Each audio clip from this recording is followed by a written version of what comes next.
우리 사회 핵심 정치 현안들을 꿰뚫어보는 시간입니다. 장윤선의 이슈 토크빅 지금부터 시작하겠습니다.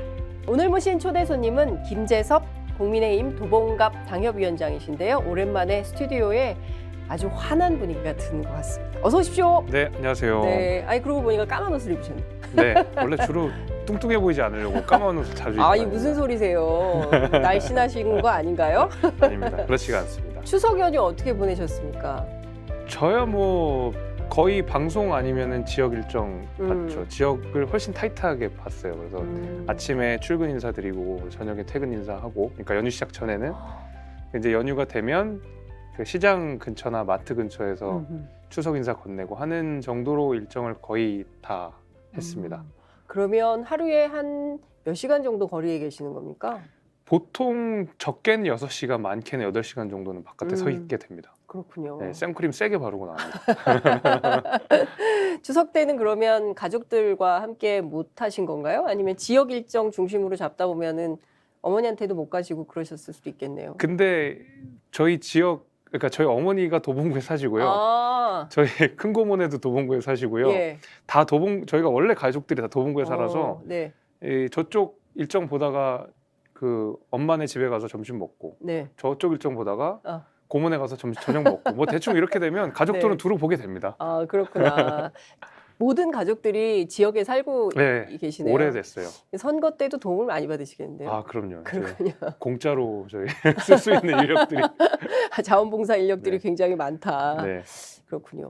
근데 얼마 전에 보니까요, 도봉구에 있는 한 학교가 폐교됐다는 소식 제가 들었는데 네네네. 제가 깜짝 놀랐습니다. 서울에도 이렇게 폐교하는 학교들이 있구나. 그러니까 정확하게는 제가 있는 도봉구 갑정은 아니고 네. 도봉구 을에 있는 그 고등학교로 알고 있고, 거기가 폐교가 되면서, 그러니까 입학생들을 안 받게 되면서 그 학생들이 이제 저희 지역에 있는 뭐 창동고등학교라든지 이쪽으로 그 이제 배정이 돼서 오는 친구들이 좀 있었어요. 이게 아무래도 이 도봉구 인구가 계속 줄고 있거든요. 아, 그래요? 사실 굉장히 많이 줄고 있고, 지금은 도봉갑을 합쳐 한 31만 정도가 되는데 이게 한 4년 단위로 몇만 명씩 줄게 돼요. 그러니까 저는 뭐 2012년, 2016년, 2020년 이렇게 4년의 선거 단위로 좀 보는 인구수를. 면이 있는데, 네. 왜냐면 이제 선거를 준비하다 보니까 그러다 보니까 막 10,000명 단위로 떨어지는 걸 보고, 야, 이거 인구 감소가 좀 심각하긴 하구나라는 생각이 좀 들고, 여러 가지 요인이 있을 것 같은데, 첫 번째로는 도봉구가 사실은 중위 연령이 굉장히 높은 축에 속해요. 그래요. 예, 저희 이제 그 25개 구 가운데서 두 번째로 중위 연령이 높습니다.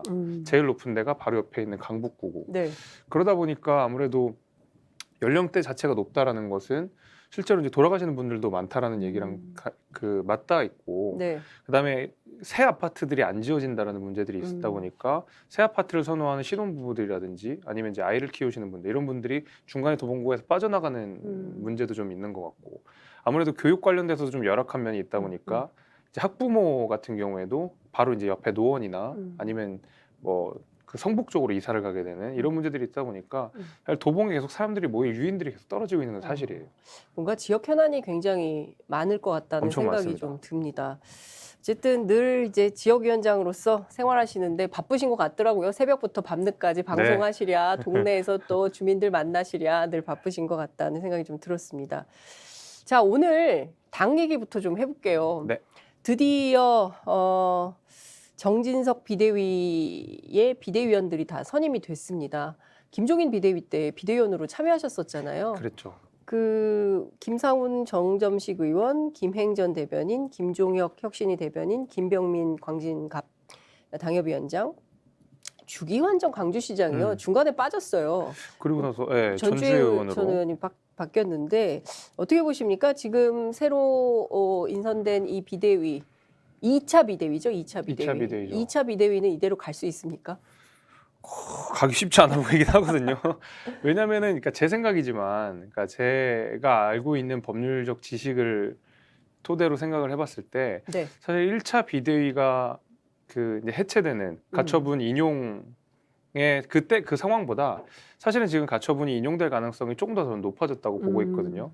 사실 비상 상황이 해소된 건 아니잖아요. 그러니까 그 현행법을 위반한 사실이 있는 건데, 그러니까 네. 내지는 헌법의 커다란 말하자면은 가치를 역행하는 방식으로 비상 상황을 정의하게 된 것인데, 그 상황이 해소된 게 아니고 당원 당규를 고쳐가지고 그냥 이게 비상 상황이 아니다라고 그냥 규정을 해버리고 아니야 오히려 비상 상황이다라고 규정을 해버리고 그냥 억지로 끌고 간 거잖아요. 게다가 이 당원 당규를 개정하는 것이 사실은 뭐 김용태 최고위원 유일하게 사퇴하지 않았던 김용태 최고위원의 자리를 박탈하는 방식으로 사후 입법의 형태가 되었다라는 점이 법원의 입장에서는 1차 비대위가 인용됐을 때 사정과 더불어서 사후 입법이라는 또 다른 하나의 요인까지 생기다 보니까 저는 2차 비대위도 2차 비대위에 관한 가처분 신청도 인용될 가능성이 높다라고 봐요. 그래서 실제로 이게 얼마나 갈지 이제 14일 날 신문기일이 잡혔는데 이준석 대표 뭐 저는 1차보다 훨씬 더 빨리 나올 것 같거든요. 그래요. 뭐 이번 주 안에. 저는 빠르면 이번 주 안에도 나올 수 있을 것 같습니다. 네. 왜냐하면 그때보다 뭐 더 판단해야 될 것이 많지는 않잖아요. 네. 그냥 당원 개정을 했다. 요 사안 하나거든요. 네. 그러다 보니까 더 빨리 이제 결과가 나올 것 같다는 생각은 있습니다. 국민의힘 내부에서는 취재를 해보면 기각 가능성이 훨씬 높다. 물론 불안하게 그렇게 얘기를 하지만 인용이냐 기각이냐 어찌됐든 이제 법원에서 국민의힘의 운명을 또 정하게 됐는데요. 어찌됐든 이번 비대위원 구성을 보면 친윤 색깔이 너무 짙다. 이런 언론의 평가가 있습니다. 그렇게 보시나요?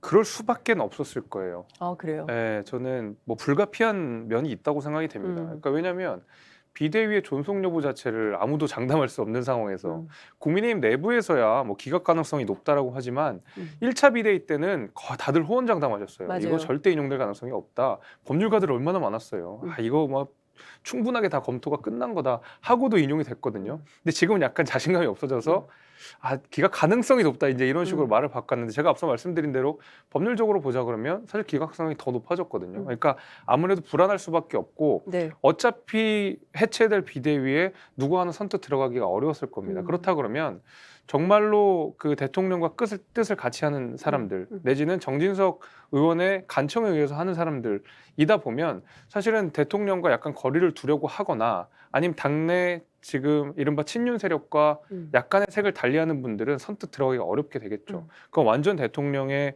어떤 그 심중을 읽어내야 되는 사람이거나 아니면 굉장히 친윤색이 짙은 사람들만 비대위에 갈 수밖에 없었다. 그러니까 이것도 근데 사실 좀 마지못해 갔다고 생각해요. 그래요. 네. 그러니까 원해서 간 비대위원들은 아닐 것이다. 아마도 어쩔 수 없이 갔다라고 생각이 됩니다. 그러면 어떻게 되는 겁니까? 사실상 이게 그 당의 최고 의사결정 기구잖아요. 당 대표와 최고위원들의 가름하는 기구인데요. 비대위원장과 비대위원들이죠. 그죠? 네. 앞으로 이제 뭐 그 정기국회에서 입법이면 입법, 예산이면 예산 뭐 이런 것들을 다 결정해야 되는 당의 주요 의사결정 기구인데 결국에는 대통령의 코드에 맞는 대통령 입맛에 맞는 것들 중심으로 갈 수밖에 없는 상황이 됐다. 뭐 이렇게 볼 수밖에 없겠네요.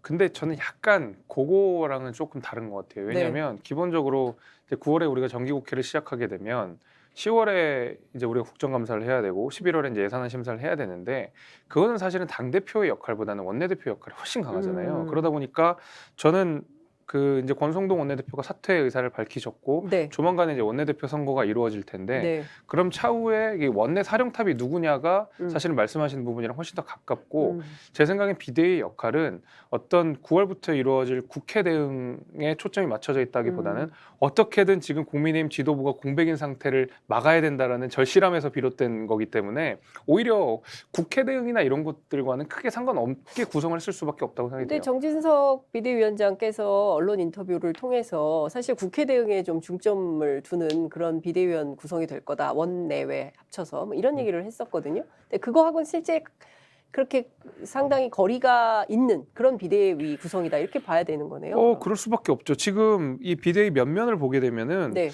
외부 인사라고 불릴 만한 분도 일단 없고 뭐 외부 인사는 사실 뭐 국회 대응이랑 무관하긴 하지만 네. 당내 인사들 가운데서도 의원 출신들이 많지는 않거든요.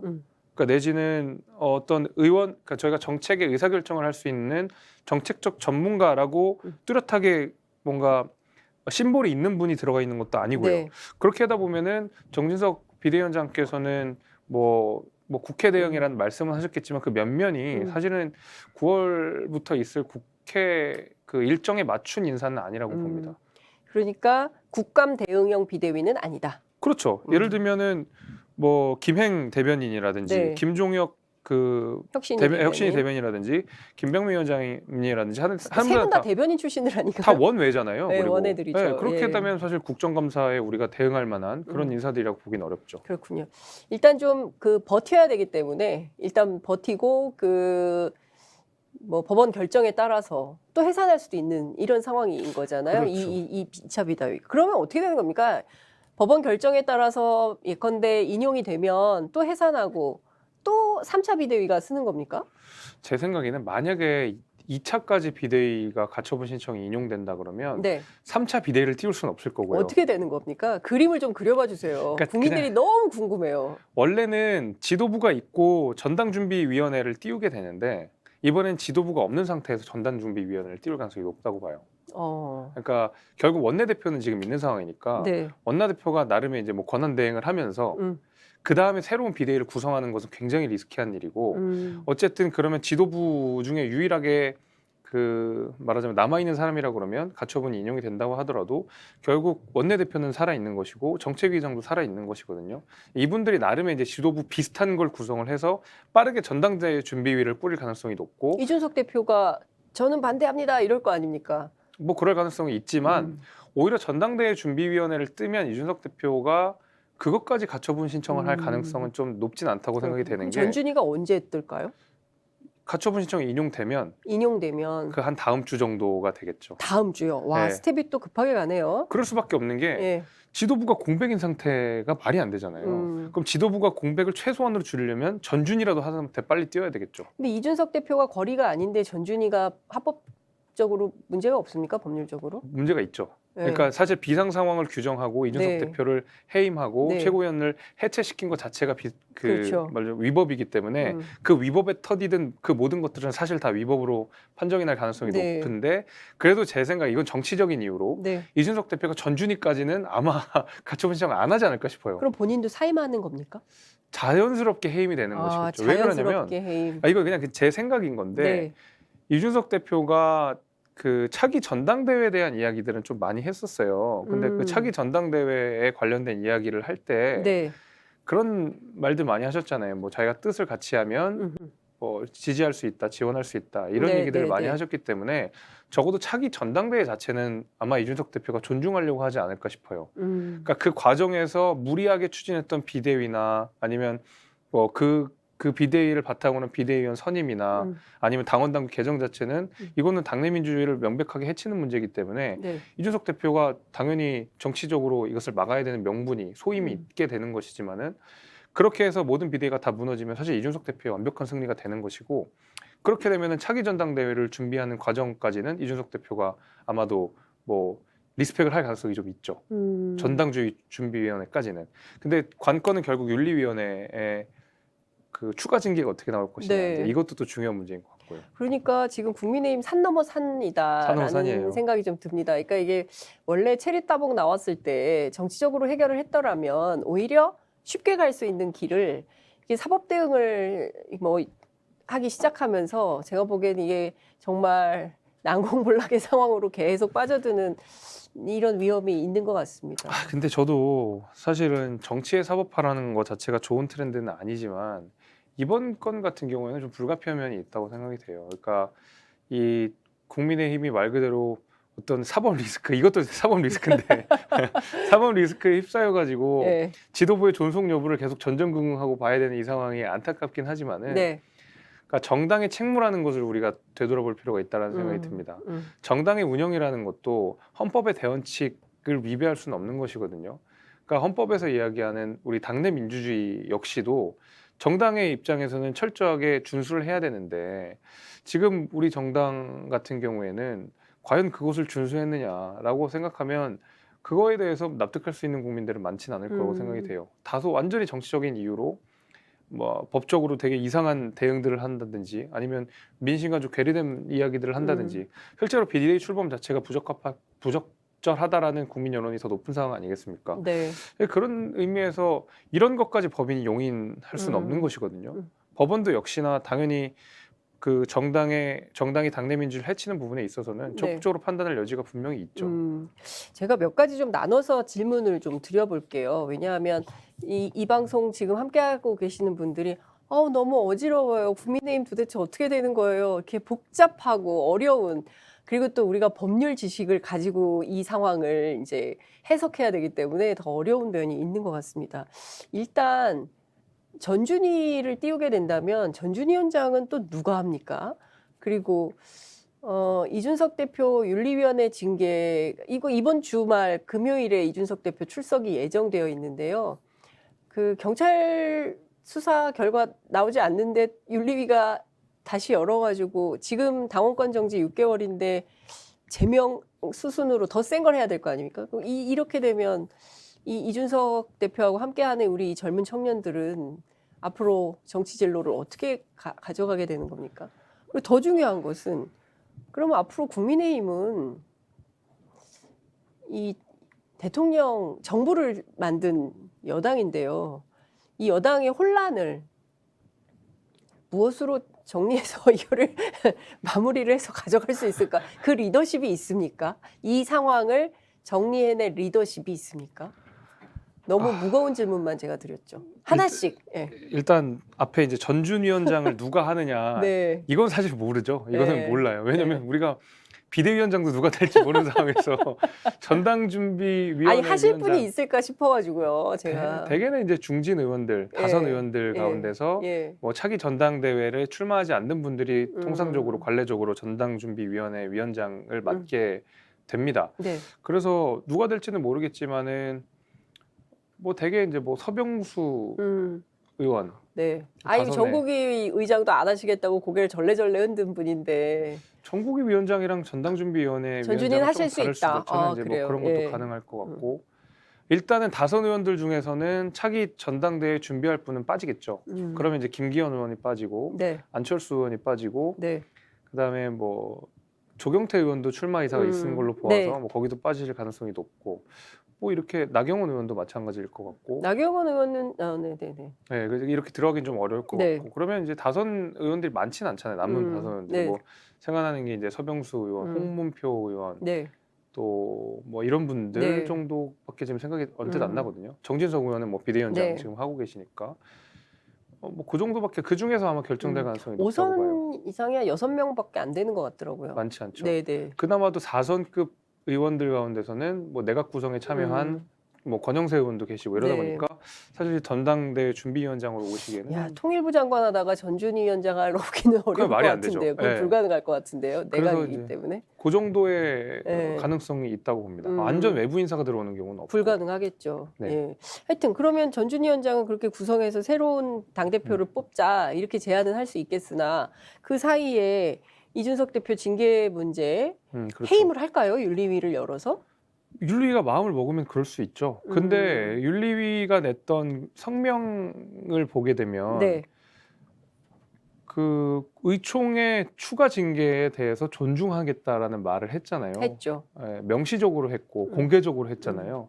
그렇다고 한다 그러면 그 추가 징계를 했을 때는 이준석 대표에게 탈당 권유 내지는 제명인 거니까. 왜냐하면 당원권 정지보다 더 센 걸 내야 되거든요. 우리 그렇죠. 윤리위 네. 규칙에 따르면 그러면은 당원권 정지보다 더 센 거는 제명 정도밖에 없거든요.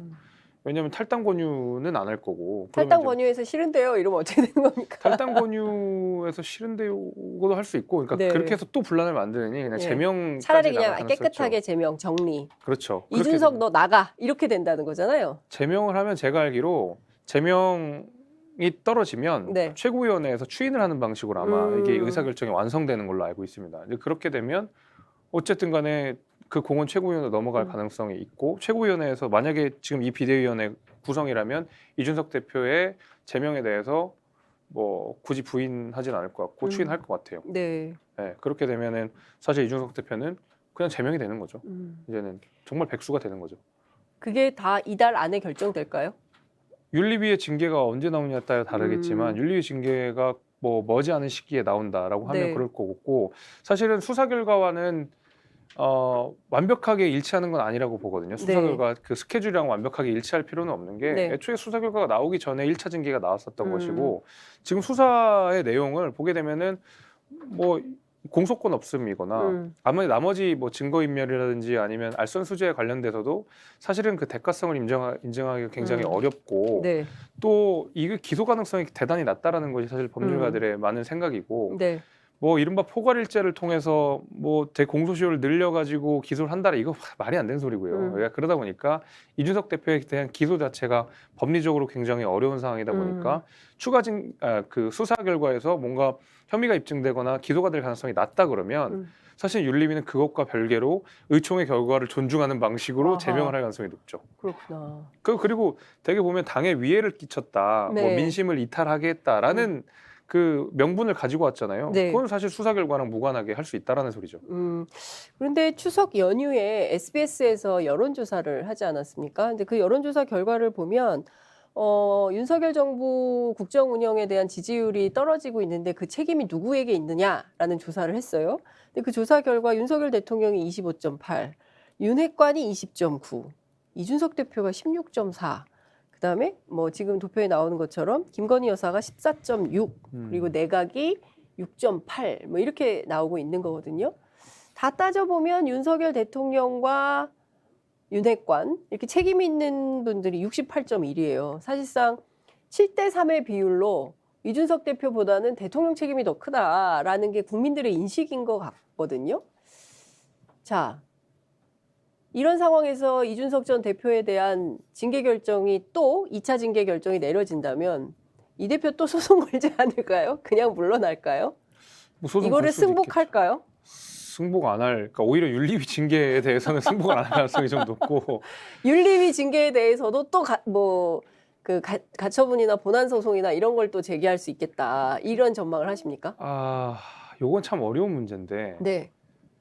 그러니까 그 이준석 대표가 비대위원회 관련돼서 가처분 신청을 했을 때 인용될 가능성을 높게 쳤던 것은 이게 당내 민주주의 중에서도 법원이 판단하는 사항이 굉장히 협소하거든요. 네. 예를 들면 공천에 불복하거나 이 뭐 예를 들면 당내 뭐 이런 뭐 당협위원장 자리를 박탈되거나 하는 거 가지고 법원이 절대 받아주지 않습니다. 네. 공천을 뒤엎어준 사례도 없고 그런데 당권과 관련돼서는 법원이 그래도 판단을 해요. 역사적으로 보게 되면 그러니까 법원이 유일하게 개입하는 그러니까 정당에 개입하는 그 하나의 꼭지가 당권과 관련된 내용이라 그러면 지금 윤리위의 징계에 관한 가처분 신청은 인용되지 않을 가능성이 더 높은 거죠. 당권이랑 크게 무관하지 한 이야기니까. 네. 근데 만약에 이게 논리를 확장을 해서 실제로 윤리위의 징계가 이준석 대표를 탄핵하는 것이고 네. 그 탄핵이 실제로 당권을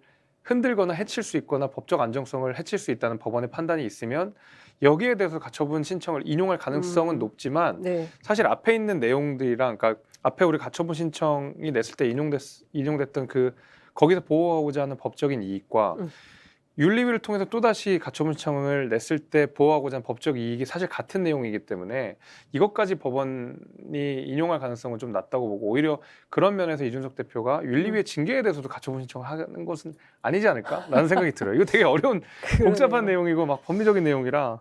근데 이제 막 이렇게 지난한 소송전을 전직 당대표가 자신의 정당에 대해서 자신이 그렇게 애정하는 당을 상대로 소송을 계속 해야 되는 그 마음도 참 복잡하고 답답할 것 같아요. 근데 이 상황을 계속 이렇게 국민들이 보기에도 추석 내내 국민의힘 얘기는 정말 그만하고 싶다. 골치 아프다. 그런 얘기 혹시 안 들으셨습니까? 저는 진짜 많이 들었죠. 지역에서. 제가 뭐 다른 방송에도 얘기했지만 전 등짝도 맞았어요. 어르신한테.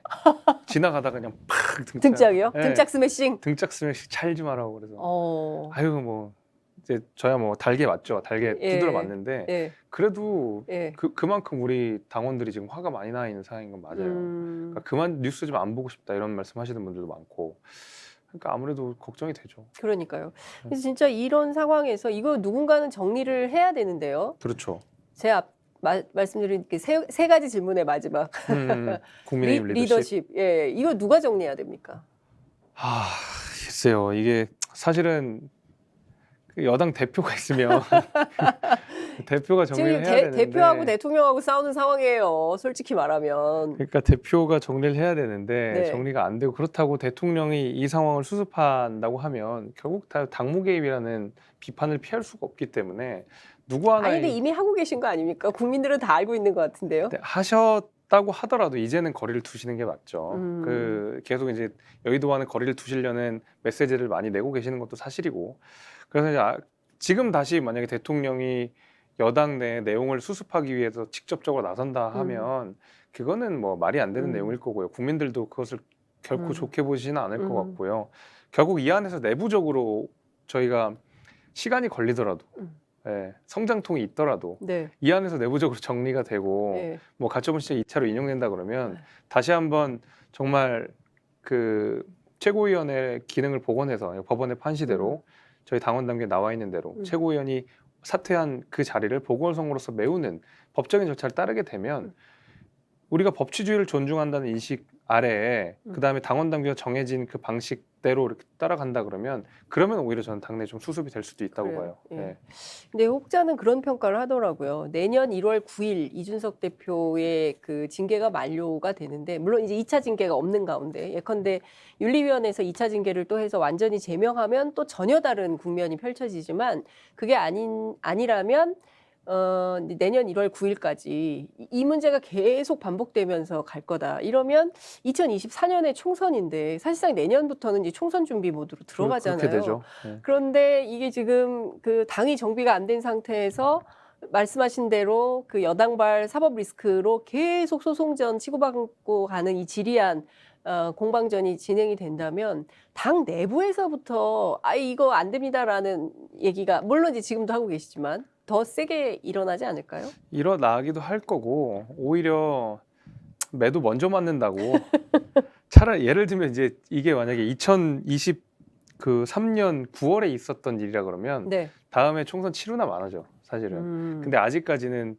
뭐 우리가 항상 금원처럼 하는 말이 정치가 생물이고 네. 하루가 열흘 같고 뭐 일주일이 10년 같다는 얘기 하듯이 네. 또 지금의 내용을 통해서 국민의힘이 더 단단해질 수 있는 계기가 된다 그러면 뭐 그건 그것대로 또 그 도약의 계기로 만들 수 있지 않을까라는 그러니까 이건 제 희망인 거죠. 근데 그 가운데서 만약에 그 정도로 국민의 신뢰를 다시 한번 회복하기 위해서는 제가 앞서 말씀드린 대로 법원의 판결에 대해서 우회하는 방식이거나 아니면 거기에서 꼼수를 만드는 방식으로는 사실은 그 이후에 생기는 지도부 그 어떤 지도부도 사실은 정당성을 갖거나 힘을 갖기는 어려울 거예요.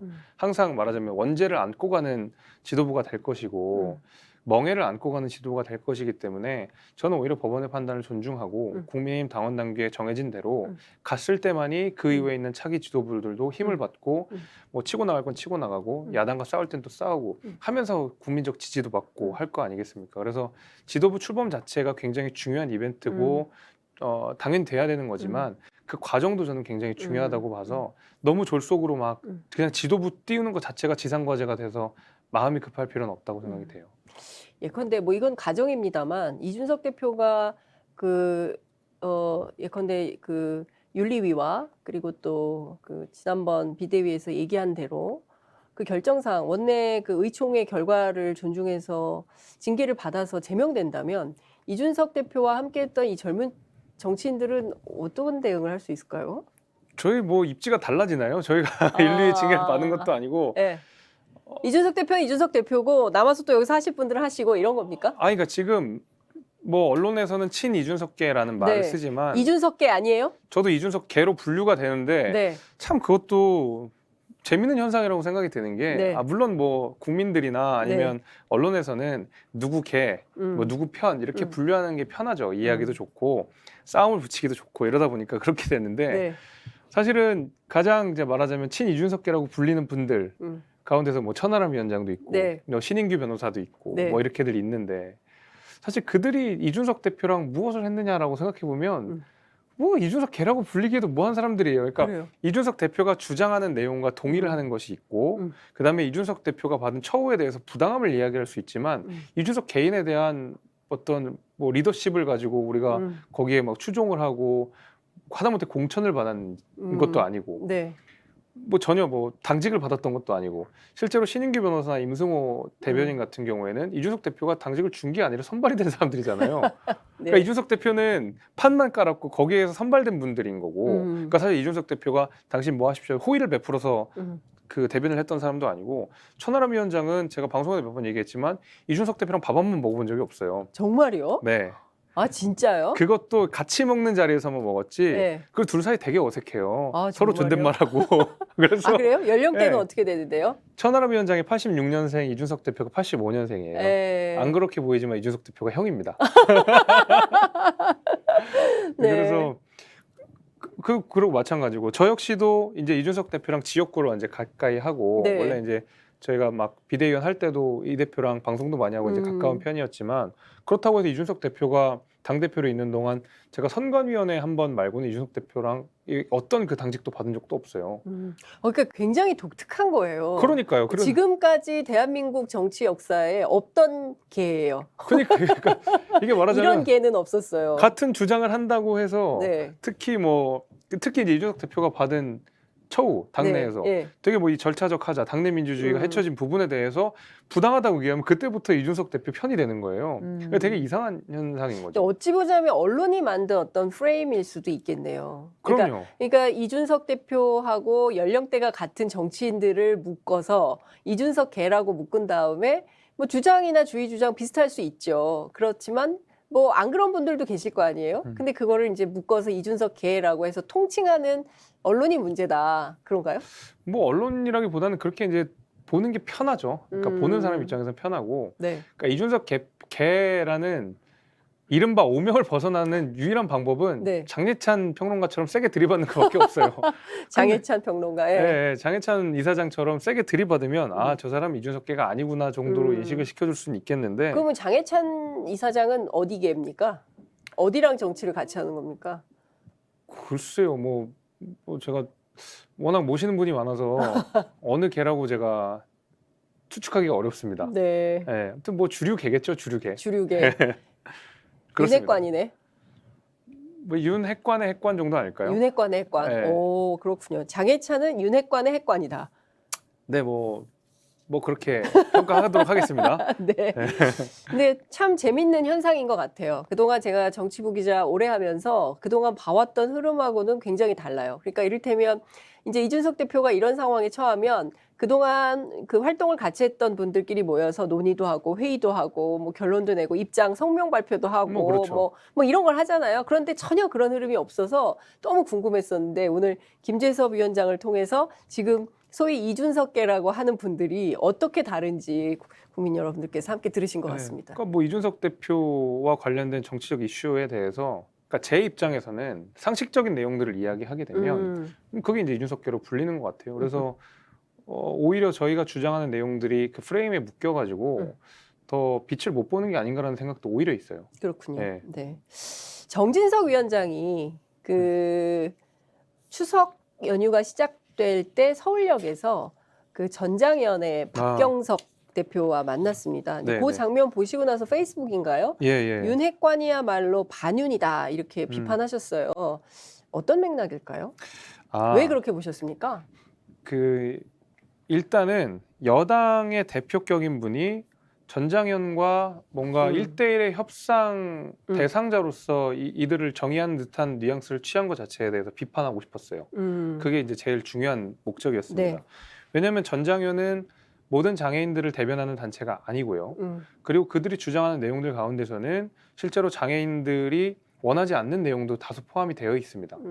그런 의미에서 이들을 협상 대상자로서 덜컥 그 뉘앙스를 줬다는 것, 그 모양새 자체를 줬다는 것 자체가 저는 대단히 정무적으로 경솔한 판단이었다라고 생각이 드는 거예요. 근데 이 정무적으로 경솔한 판단, 협상 대상자를 누구로 두느냐, 내가 누구를 만나느냐에 대해서 정치적으로 굉장히 신경을 많이 써야 되는 이유가 사실 윤석열 대통령이 그 이재명 대표의 영수회담에 덜컥 응하지 않는 것은 여러 가지 이유 중에 여러 가지 이유가 있겠지만 실제로 이재명 대표에게 향한 여러 가지 사법 리스크가 있는 상황 속에서 굳이 그 윤석열 대통령과 대등한 관계로서 화면에 잡히는 것 자체가 사실 대통령실 입장에서는 굳이 그럴 필요가 없거든요.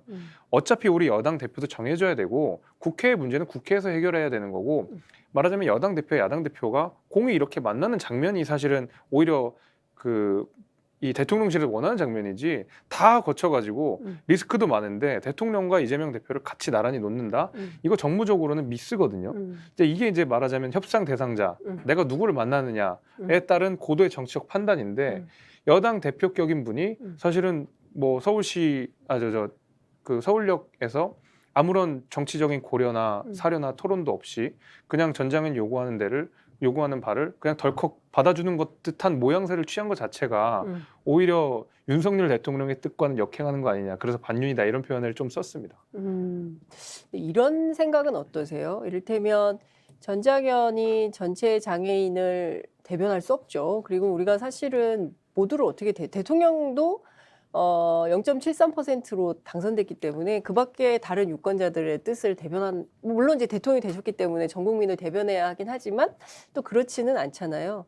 근데 그럼에도 불구하고 이분들이 주장하는 게 이제 이동권이지 않습니까? 맞아요. 그러니까 제가 기억하는 한 전장현이 이동권 관련된 시위를 하신 게 최소 20-30년 되신 것 같아요. 오래됐죠. 제가 사회부 기자 시절 때부터 맞아요. 만났었으니까 오래됐어요.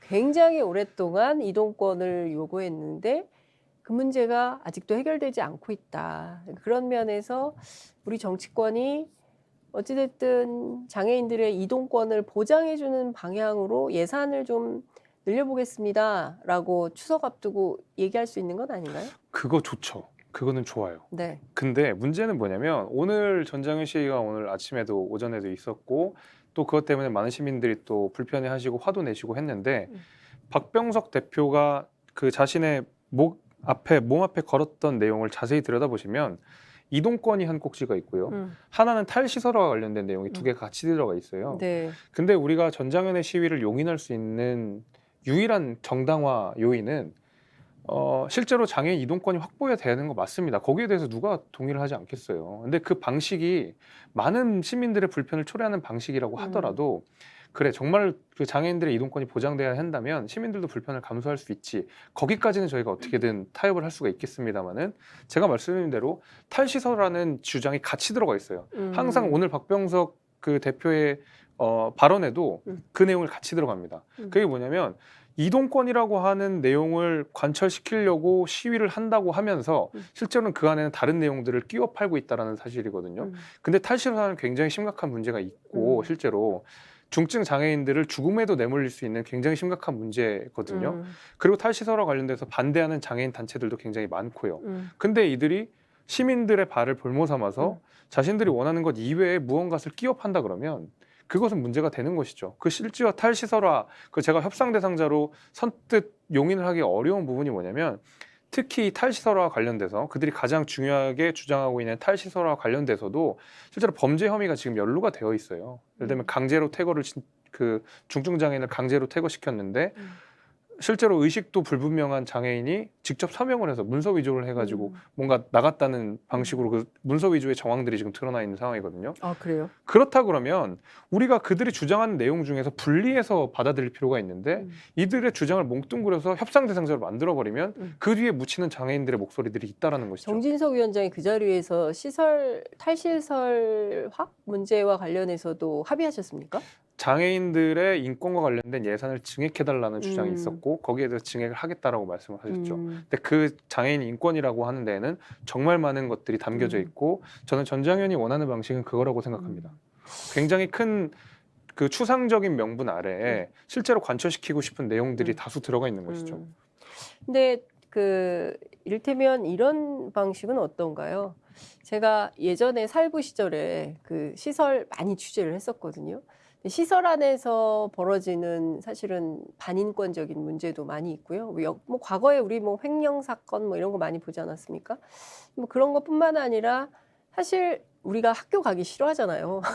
그런 것처럼 어떤 시설에서 생활한다는 것은 어떤 개인의 자유보다는 또 이렇게 집단 생활을 해야 되면서 뭐 참아야 되거나 기다려야 되거나 이런 요인들이 많아서 사실은 장애인들 스스로 어디에 거주할 수 있을지 그 자유롭게 자신이 거주할 장소를 정할 수 있는 권리, 뭐 이런 것들 차원에서도 접근해 볼 수 있지 않습니까? 그거를 탈시설이라고 부르진 않죠. 왜냐하면 시설을 선택할 수도 있고 안 갈 수도 있고, 물론 부모님들께서 어려우셔서 좀 보호자나 돌봄이 필요한 경우에는 시설 생활을 하실 수도 있지만, 그렇지 않은 경우는 좀 구분해서, 좀 이게 사회적 토론이 많이 필요한 영역 같은데요. 그렇죠. 말씀하신 대로 토론이 필요한 영역이고 네.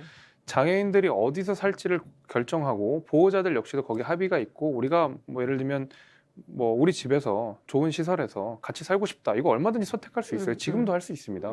근데 예를 들면 제가 말씀드린 대로 중증 장애인들, 네. 특히 정신이랑 신체가 복합적으로 장애가 있으신 분들 같은 경우에는 탈시설 자체가 불가능해요. 그게 더 위험하기도 하고, 그리고 보호자들 입장에서도 모든 장애인에 대해서 일괄적으로 탈시설을 강조한다 그러면 그 보호자들도 감당할 수 없는 막대한 뭐 정신적, 그다음에 뭐 재산적 손해들이 분명히 발생합니다.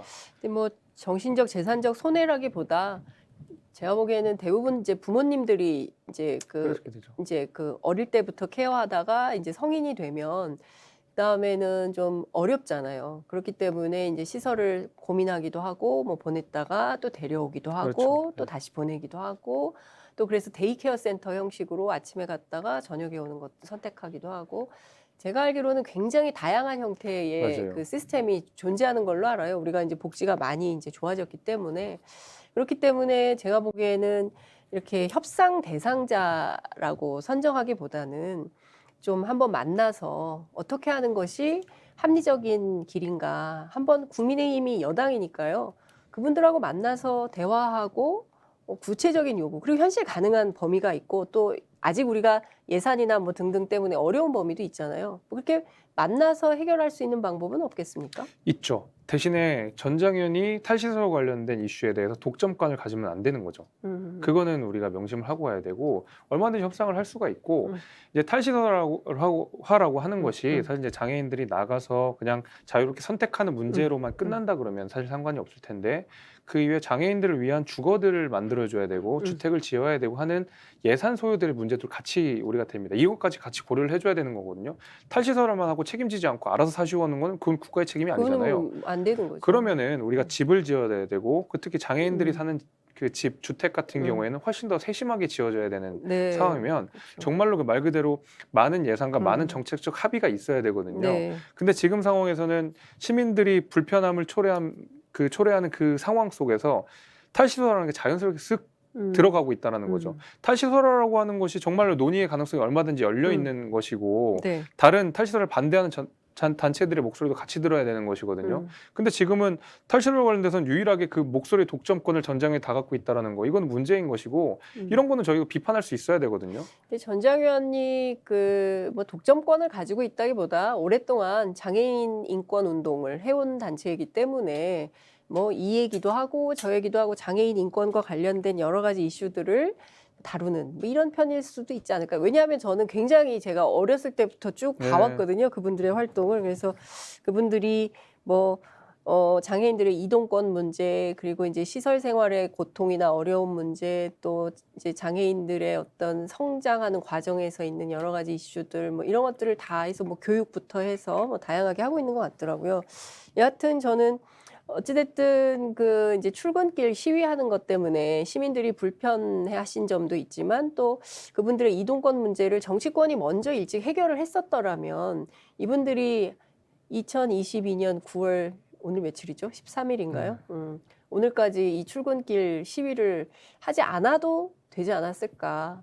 오히려 그런 정치적 책임에 대해서 조금 미안해해야 되는 것은 아닌가라는 생각이 그러니까 이거는 뭐 여야가 공이 다 책임을 지고 문제의식을 갖고 있어야 되는 문제인 네. 것이죠. 사실 이제 윤석열 정부가 출범한 지 이제 뭐 한 4개월 정도가 된 것이고, 네. 그렇다고 한다 그러면 서울시장이었던 뭐 그전에 박원순 시장도 계셨고 문재인 대통령도 계셨었는데, 그럼 여기서도 미진했다는 소리거든요. 그전에 있었던 그렇죠. 오세훈 시장도 예, 마찬가지고요. 맞습니다. 그럼 여야가 공이 이 문제에 가지고 우리가 생각을 하고 뭐 고민을 해볼 필요는 저는 있다고 생각합니다. 그거는 뭐 당연히 그러고 이제 전장현이라든지 아니면 이제 전장현을 옹호하시는 분들께서 주로 많이 드는 사례들이 이제 서양에서 있었던 그 어떤 이동권 투쟁, 네. 그때도 뭐 버스를 점거하고 지하철을 점거하고 하는 모습들이 있었지만, 그때와 전장현이 지금 가장 결정적으로 다른 것은 이 서양 사회에서 있었던 이동권 투쟁에는 투쟁의 목적에 오직 이동권만 있었어요. 그러니까 제가 계속 탈시설화를 이야기하는 이유가 장애인의 이동권 보장해야죠. 그거는 뭐 당연히 정치권이 나서서 해야 되는 문제인데 그 이동권이라는 큰 명분 아래에 감춰진 정치적 목적이 있다 그러면 그건 우리 분리해서 봐야 되는데 전장현에 대해서 전부 결계를 쳐놓고 야 사회적 약자를 왜 비판해? 라는 식은 사실 이들의 요구를 다 들어주라는 얘기거든요. 근데 이들의 요구를 다 들어줬을 때 또 다른 사회적 약자가 피해보는 경우가 있다 그러면 정치권이 이걸 나눠서 봐야 될 수 있다. 그럼요. 그 말씀을 제가 계속 드리는 겁니다. 그러니까 제가 보기에는 어찌됐든 우리 정치가 장애인들의 이동권 문제가 제기된 게 굉장히 오래된 이슈인데 20년, 30년이 다 되도록 아직도 이 이슈 하나 해결하지 못했다는 것에 우리 정치권이 좀 부끄러움을 좀 가지고 이 문제를 적극적으로 해결함으로써 더 이상 출근길 시위를 하지 않아도 되는 그런 상황을 만들어 주시는 게 우리 정치의 역할이 아닌가라는 생각이 좀 들고 네. 그리고 또 탈시설 문제와 관련해서도 얼마든지 토론의 장을 열어서 함께 좀 지혜롭게 좋은 방향을 좀 찾아가는 것 역시도 이것도 이제 정치권이 해야 되는 네. 역할이 아닌가라는 생각이 좀 듭니다. 우리 김재섭 위원장께서 하실 일이 되게 많아졌어요. 그러니까요. 원내로 네, 보내주시면 원내로 가서 열심히 하도록 하겠습니다. 해야 될 일이 너무 많아졌다는 생각이 좀 듭니다. 제가 보니까 1987년생이시더라고요. 네. 네. 87년 6월생이에요? 심지어 제가 6월 29일 날 태어났습니다. 세상에. 와. 그 6.29 선언이 있었던 세상에. 그날. 야, 그 역사적 배경에서 태어난 거네요. 뭐 굳이 뭐 엮어보자면 엄마한테 뭐 좀 뭐 그 재밌는 얘기 들은 거 없어요? 그 시절이 워낙 엄혹했기 때문에 뭐 산통이 왔는데 뭐 병원 가는데 어려움이나 이런 건 없으셨답니까? 그런 건 아니고 뭐 네, 왜냐면 그때는 막 체류탄이 터지고 말해가지고 도로가 막히고 막 그랬었으니까요. 저는 최루탄보다 훨씬 그 어머니께 더 큰 고통을 줬기 때문에 워낙 커가지고 그 당시에도 그래요? 네, 그 어머니가 하시는 얘기는 항상 너는 컸고 날씨는 더웠다였어요. 그랬구나. 그 우리 김재섭 위원장 젊은 정치인이신데 네. 국민의힘을 선택해서 정치하는 이유. 그 나 김재섭이 꿈꾸는 정치는 이런 것이다. 난 이런 사람들을 대변하고 이런 사람들을 위해서 이런 정치를 하고 싶다. 어떤 걸까요? 첫 번째로 제가 국민의힘을 선택한 이유는 이제 보수 정당을 선택한 이유는 뭐 여러 가지가 있겠지만 사실 어려서부터 확립된 가치관 같은 것들이 있을 것 같아요. 특히 그 대북 관계에 있어서는 조금 저희 집안이 좀 강경한 집안이거든요. 그러니까 왜냐하면 저희 친가도 그 6.25 전쟁 때 전란 중에 그 돌아가신 분이 또 계시고 저희 큰할아버지 같은 경우에 저희 어머니, 저희 외할아버지 같은 경우에는 또 국가유공자로서 일하셨던 분이기 때문에 어려서부터 그 반공의 우리 정서가 아버지도 국가유공자신데. 아 그래요? 그래서 그래서 그 반공의 정서가 네. 특히 이제 북파부대에서 일을 하셨던 분이기 때문에 이런 그 반공의 정서가 어려서부터 좀 밥상머리부터 있었던 것 같고요. 실제로 저희 큰할아버지 같은 경우에는 말하자면 이제 북한군에 의해서 사살이 되신 분이기 때문에 집안에 그런 게 되게 강했어요. 그러다 보니까 약간 포기할 수 없는 그런 게 있었고 반공 정서가 좀 있었고 커가면서는 여러 가지 뭐 다른 이유들도 많이 하게 됐지만 아마 여러 가지 이유 중에는 그게 정서적으로는 가장 크지 않았을까 생각이 되고 어떤 정치를 하고 싶냐라고 물어보면 단기 목표만 일단 말씀을 드려볼게요. 그러니까 제가 다양한 주제에 대해서 여러 가지 이야기를 하고 있지만 그동안 정치권에서 굉장히 소홀하게 다뤘던 건강이라는 문제를 좀 다뤄보고 싶어요. 건강? 예. 그러니까 건강이라고 하는 것이 단순히 그냥 운동하고 밥 잘 먹고의 문제는 아닌 것 같고 정치적으로는 굉장히 뭐 약간 뜬금없는 뭐 건강이 정치 이슈가 되나 이렇게 생각을 많이들 하시지만은 앞으로 우리가 보건복지 패러다임이 바뀔 때가 됐거든요. 그러니까 우리가 지금까지는 치료 중심의 보건복지 정책들이 늘 있었다 그러면 이제는 이건 감당이 안 돼요. 어차피 고령화 사회로 우리는 진입을 했고 계속 우리 보건복지 예산들이 늘어나고 있는 상황인데 사실은 우리가 치료에 3이 들 거라 그러면 그 예방을 하는 데는 1만 들여도 똑같은 효과를 낼 수가 있거든요. 근데 우리나라 같은 경우에는 사실은 운동을 장려하거나 건강하게 먹는 방식에 대해서 전혀 정책적으로는 인센티브를 못 주고 있는 게 있어요. 이거 김용익 그 서울대 교수가 한 얘긴데. 아 그래요? 예, 예방 중심으로 가야 된다. 그게 이제 그 서방 이제 뭐 선진국 같은 경우에는 네. 그렇게 패러다임 전환들을 하게 되고 미국 같은 경우에서도 예를 들면은 내가 뭐 건강 앱을 유료로 오랫동안 잘 써왔다 그러면 보험료를 할인해 준다든지 이런 식으로 인센티브들을 계속 개발하고 있는데 아직까지 우리 정치에서는 그런 논의가 거의 없는 상황이고 오세훈 시장 정도가 건강도시 서울이라는 프로젝트를 만들어서 하고 있는 상황인데 이게 앞으로는 굉장히 큰 문제가 될 거라고 생각이 됩니다. 실제로 저는 운동선수 출신이기도 하고 네. 체육에 늘 관심도 많았고 우리가 코로나 국면에서 그 헬스장이 다들 영업 정지가 됐던 때에 유일하게 헬스장을 위해서 목소리를 냈었던 사람이기도 했고 그러다 보면서 이제 나름의 소명의식 같은 것도 좀 생겼고요. 그 정치인의 목소리가 가장 크게 힘이 실릴 때는 그 메시지가 내가 살아온 그 에토스랑 딱 맞았을 때 가장 힘이 실리잖아요. 결국 그렇더라고요. 그래서 뭐 관심 분야도 많고 주제도 많고 하지만은 제가 걸어왔던 길이고 또 제가 관심 있는 분야고 또 앞으로도 굉장히 중요하게 다뤄져야 될 거라 그러면 적어도 건강만큼은 대한민국 사람들을 좀 건강하게 만들 수 있는 정치를 해야 되겠다는 생각이 좀 듭니다. 그렇군요. 건장한 분이 건강 얘기를 하니까 그리고 운동 얘기를 하니까 갑자기 뭐 어디 등산이라도 가야 되나 정말 운동을 좀 해야겠다 이런 생각이 좀 듭니다. 청년 정치인이기 때문에 청년 세대를 대변하겠어요? 이런 말씀은 또 안 하시네요. 제가 청년을 대변할 수 있는 위치에 있다고 생각하지 않습니다. 그래요? 네, 물론 젊지만 네. 그러니까 예를 들면은 기성 정치인들이 기성 세대를 대변하는 건 아니잖아요. 마찬가지로 젊다는 이유로 청년들 대변할 수는 없고 오히려 저는 청년들의 삶과는 뭐 유리된 삶을 사는 거죠. 지금 이 시간에 우리가 방송을 하고 있다는 것 자체가 그리고 뭐 취직을 해서 내가 무슨 직장 상사의 눈치를 봐야 된다든지 아니면 내가 뭐 부모님을 공양하거나 아이를 키워야 된다든지 늘상 제 나이 또래 겪는 친구들이 겪는 문제를 겪고 있는 사람은 아니고 오히려 이제 정치에서 관철하고 싶은 목적이 있고 한 장르에서 일을 하는 사람이지 횡적으로 나이로 끊어서 제가 청년을 대표할 수 있는 사람은 아니라고 생각하고 오히려 현장에서 그 묵묵히 자신의 삶을 살아가는 사람들을 잘 경청해야 되는 책무는 있겠지만은 제가 그렇다고 그들을 대변할 수 있는 사람이라고 생각하지 않습니다. 그렇군요. 근데 사실 그 여러 가지 그 21세기의 의제들이 있습니다. 그러니까 지금 제가 보면 너무 정쟁이 많아가지고 사실은 담론이 실종된 시대를 살고 있다는 네, 생각이 그렇죠. 좀 듭니다. 근데 정말 중요한 건 정치가 어떤 시대 정신을 구현할 것이냐, 그래서 우리 사회를 어떻게 만들 것이냐, 이게 굉장히 중요한데 그게 좀 없어져서 정말 너무 아쉬운데 이렇게 보면 뭐 젠더 문제도 심각하고요, 기후 문제도 심각하고요. 뭐 이거 말고도 저희가 사실은 뭐 차별의 문제, 그다음에 혐오의 문제 이런 이슈들이 굉장히 많아진 것 같습니다. 그래서 어찌 보자면 정치에서 연대와 공존이 굉장히 중요한데 이게 차치하고 그냥 막 계속 싸움만 하니까 국민들이 이제는 피로감을 느끼는 것 같아요. 아무래도요. 네. 그래서 저는 좀 개인적으로 당부드리고 싶은 게 좀 그런 정치를 좀 해야 되지 않을까. 그리고 어떤 의제를 좀 발굴해서 우리 사회를 조금 더 지금보다는 그래도 좀 살기 좋은 세상을 만드는 데 일조를 해야 되지 않을까라는 생각이 좀 듭니다. 그 점은 좀 어떻게 보십니까? 뭐 당연히 그렇죠. 그러니까 제가 청년 세대를 대표하지는 못하지만 청년들한테 중요한 문제에 대해서는 관심을 갖고 있습니다. 그러니까 청년만 해당하는 문제가 어디 있겠냐마는 네. 적어도 지금 말씀하시는 젠더 문제나 기후 문제는 기성세대가 느끼는 심각성보다 젊은 세대가 느끼는 심각성이 훨씬 심하거든요.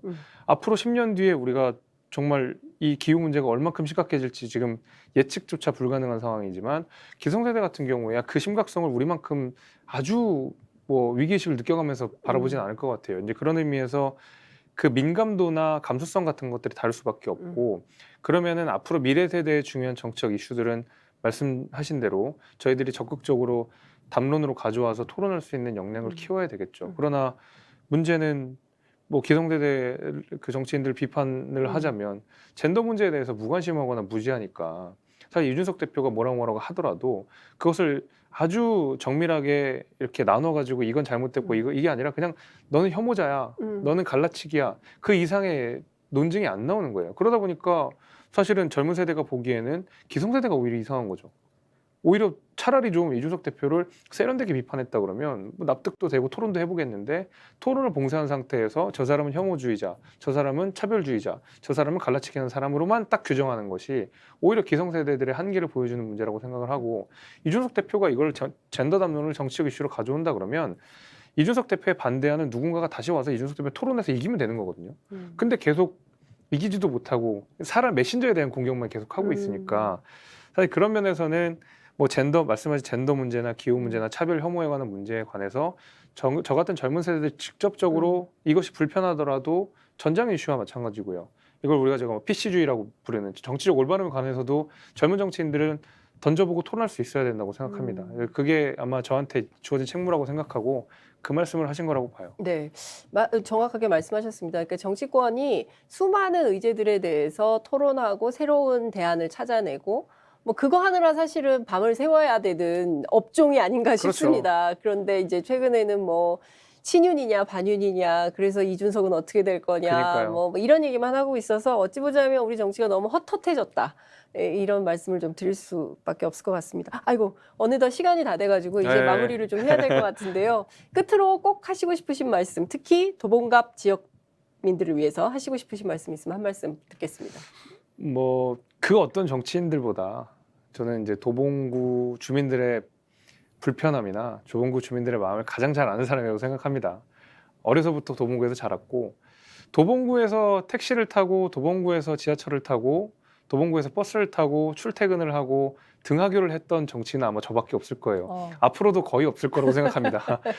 그래서 이제 누구보다 그 불편함을 잘 알고 있고 또 여의도 정치권에서 바라봤을 때 도봉구가 가지는 문제점들, 조금 더 객관적으로 봤을 때 보이는 문제점들 이런 것들을 보게 되면 사실 우리 도봉구에 해야 될 일이 너무 많더라고요. 그래서 제가 지역 주민으로서, 그러니까 정치인의 정체성 이전에 도봉구 주민으로서 정말 제가 겪었던 문제들 같은 것들을 적극적으로 해결해 나가고 정말 피부에 와닿는 정책들을 좀 펼쳐보고 싶은 그런 정치인이 되고 싶다는 생각이 듭니다. 네, 아유 말씀 감사합니다. 오늘도 1시간 넘게 말씀을 들었는데요.